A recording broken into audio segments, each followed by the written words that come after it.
Welcome to It Starts With Courage podcast with Kat and Jen. What is it? It's everything. Everything you want in life starts with courage. So today we're going to talk about who you hang around with and what does that matter. Right. And I think when we start, I want to talk to everybody about their people that they hang around with. But if you have children, I think, this can also be applicable to them and their friend groups and parenting, because right now in America, we need active parents. We don't need sideline parents. We need active parents. So this will be good for adults and kids alike. There's a quote out there, I'm famous for my quotes that I rip off from people that I don't know who to credit them, but I'm crediting whoever, originally said this, is who you hang around with matters, right? And women, we tend to call it our tribe. Mm-hmm. A few years ago, I read this book called The Tribe of Millionaires, and I'm going to give that book a plug today because it's incredible. And if you listen to Audible or you read, it's a super easy read. It's kind of like a story of a guy going through a hard time, and he gets introduced to this tribe of millionaires, and his whole... Can he introduce me? His whole business life changes and stuff. But it's got some really good life lessons in there that I think go right along with what we're talking about today. Yeah. So we think of our tribe. I see it all the time, memes on social media, my tribe, pictures of people at the beach, oh, my tribe. So first of all, I just want to ask you about you and your tribe. Do you have a tribe? And what does that look like in your world? I wouldn't say I have a tribe. I think I have tribes. Multiple tribes. I think I have multiple tribes. I consider my family a tribe. Okay. I have a group of friends who I think, outside of my family, I think the rest of my tribes are made up of... Can a tribe not be they're not people who speak themselves always, but they are people who I... consider my tribe. We may not all have a group discussion, but they make up my tribe. Does that make sense? I don't know. Okay, so I have two friends where we're always on a group chat together, mm-hmm. FaceTime. And then I have other friends who I also speak to, but I consider them part of the same tribe, even though they are not in this other FaceTime group chat with us. Yeah, I think that is a tribe. I think that the science behind all of this is who you hang around with. If you hang around with 5 millionaires, then you're going to be the next one, because let me clarify. All of those people are talking about the same thing. Their interests are the same. So, when you're trying to decide who your tribe is, you also want to look at what your goals are, because you want to get... Have you ever gone to dinner with a group of people and they all order salads and you really want a hamburger? Have you ever been in a group like that, in a situation like that, where you go to a restaurant and you go around the room and everybody orders a water, mm-hmm. and then everybody orders salad with dressing on the side, no croutons, and and then you're sitting over here going man, I really want that burger and fries. I usually just go for what I want. Well, good for you. But typically in a tribe of people, the habits of the tribe are what's accepted, mm-hmm. right? So in that group of people, maybe it was your first time with lunch with them, and then you're whoa, my tribe normally orders a milkshake at the end of the meal. These people are not like what they like is not in alignment with like what I am. Yeah. So like, I think what I'm trying to say is we're going to have different tribes that you fit in or you don't fit in, but there's going to be different habits and different things that are acceptable to each different tribe. And so when you're looking at joining a tribe or you're evaluating the people in your life, I think you also have to evaluate the goals that you're trying to accomplish, because the people that you hang around with will affect what you do, because their habits are the ones that are accepted in that tribe. So if I am trying to lose weight or be healthier, then and I find somebody that like health is a priority to them, and then I go to lunch with them and all of their people are making healthy decisions, it's going to psychologically impact me to make a healthier decision on what I'm going to eat, because I don't want to be the one at the table eating the burger. Because that is obviously not acceptable in that tribe. So what I'm trying to say is like, you want to surround yourself whatever direction that you are needing help with or trying to grow in, like you've got to have some people in your life that are already have the habits and the goals. They're already reaching those goals that you have. But you know what I think? I think though, that sounds ideal. But I think for a lot of us, we don't know how to recognize or build a tribe, right?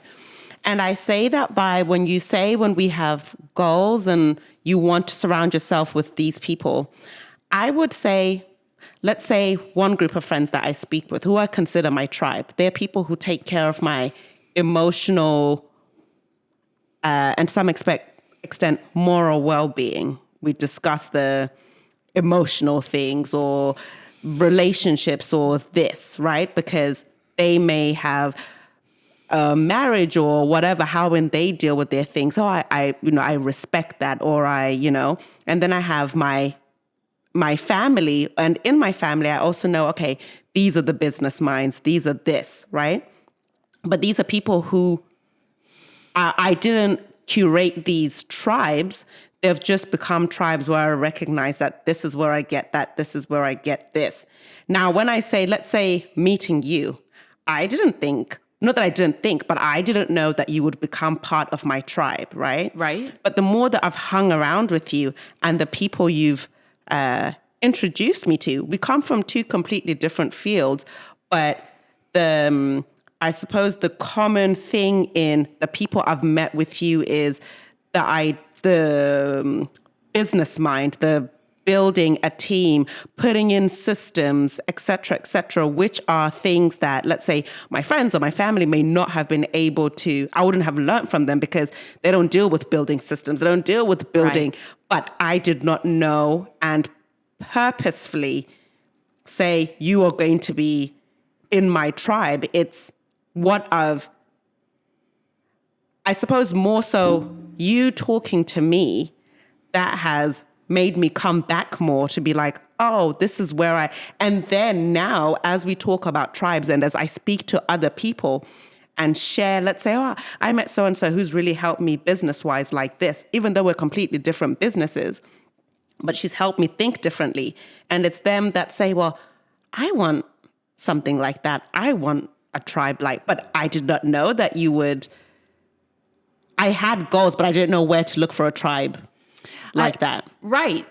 I don't think you always have to like look for them. I think like you start pursuing what you're trying to grow in, and emulate the people. And along the way, the right people are going to come. Like right now in my tribe, and I can tell because it's like I have 3 or 4 different couples in our tribe. And they're very much like you were saying, like Can I get them all together in one place and they all be okay? Yes. But do we all get together? No. Like, I know this person from this thing, this person from another thing, this person from another thing, but we're all having the same conversations. And so, right now I'm 42 years old. And so retirement is on my mind, and my tribe, it's on their mind too. Yeah. And so I can go to dinner with this couple, and the conversation is going to, how much money do you think you need to retire? Or what does that monthly income look like? And then I can go to work and meet someone else, and they ask me the same question, or we go hang out with another group of friends and we're talking about buying stocks and what does retirement look like? What is the goalpost there? Like, what does it look like with inflation? And so I feel like, all of these people are my tribe because we're all talking about the same thing. And we're all trying to like get to that same goal. Whereas if somebody else comes to me and they're talking about going to the club, I have no idea about that. Like, that person is not going to be in my tribe because I'm asleep by 8:30 every night. So so what I'm trying to encourage people is to first, don't just think of your tribe as the people that you're just your friends, because not all of them are going to be able to help you reach your goals. Like, pursue your goals and then emulate people that are having success, and then build a mini tribe around those people, because we've talked about like that health wheel, right? Of like finances and fitness and social and all of those things. Like, you can have a tribe around each one of those spokes on your wheel, and those people, you just need to be very tight with your tribe. Not everybody gets into your 3-foot circle around you. Not everybody is allowed to call you and take an hour of your time, right? Because your time is valuable. Spending time with people that have the same goals as you, and really, can help you see things in a different way. And that's one great part of that book is having a problem, having people with the same kind of business mind, and be able to look at a problem and give you 5 or 6 different ways to solve it that maybe you never thought of before. Right. So I guess your tribe, who you hang out with, matters. If you are trying to grow in a certain area, don't just, my encouragement is not to just take who is around you already, who falls in your lap and who's already around you. Like, start pursuing those goals and really try to build a tribe. Like, step out of your comfort zone, go to lunch with the girls that eat the salad, because guess what, baby? You're going to eat the salad and you're going to make that good choice, and you're going to be healthier because your tribe eats salad and they all order water. So that's my soapbox for today. Yeah. I mean, I like that. Go out, be uncomfortable, meet new people, because you don't know what you could learn from them and how they can help you reach their goals. Yeah. And your goals, not theirs. Well, and also it's on the flip side too. Like, and this is kind of something that takes courage to do. Are there people in your life that are holding you back? Ooh. Is there people you're trying to eat the salad and you're coming home and your husband has the burger for you? Now you can't get rid of your husband. You've already done a good job. No, that goes back to real conversations. Yeah. Hard conversations. But there are people, friends that you have that you're like, okay, like, I'm trying to get fit and I'm trying to get healthy. I can't go with them right now, right? Because that's going to be a temptation that I'm not going to overcome. Or that friend that says, "Oh, you won't stick to it for a week." Yeah. That friend. So, there's good people in your life that are friends, but sometimes you have to like maybe still be friends with them, but they're not in that inner circle when you're in that growth mode. And that's another thing. You don't have to be in growth mode all the time. Yeah. You can like be okay with where you're at, but like when you start being like, these pants are a little too tight, or my bank account is a little too low and you need to grow or get a side hustle or, something. You need to be around the people that are like, well, here, this is how you do it. This is what you can do. Not the people that are like, you'll make it, or here, pop another bonbon, or what. Whatever. Sometimes I think it's that, like, you have to be able to recognize who in your circle you can take certain things to, right? It's not everyone who is close. You may not be that person who's gone out and met lots of people, which is what you should do. But even in that circle, okay, well, I can't go to Michelle because Michelle will tell me eat that pizza anyway. But if I go over here to Zoe will say, yeah, let's try it. So I think sometimes you just have to know Michelle may be that financial person, while Zoe will say, get a $50 salad, girl. Yes. So anyway, read the book, Tribe of Millionaires. It's amazing. Think about your tribe. Think about who are the missing people in your life to reach your goals. Like, how can you try to build that tribe? Like, where can you find those people? And also kind of just reflect on the people that are in your life that maybe they're good for one aspect and not the other, and how you can, put them in different realms of your life to still be friends with them, but to make sure that you're succeeding in what you want to do. Thanks for listening to this episode of It Starts With Courage podcast with Kat and Jen. If you like this episode of the podcast, visit our website, iswcpodcast.com, for show notes and other cool things.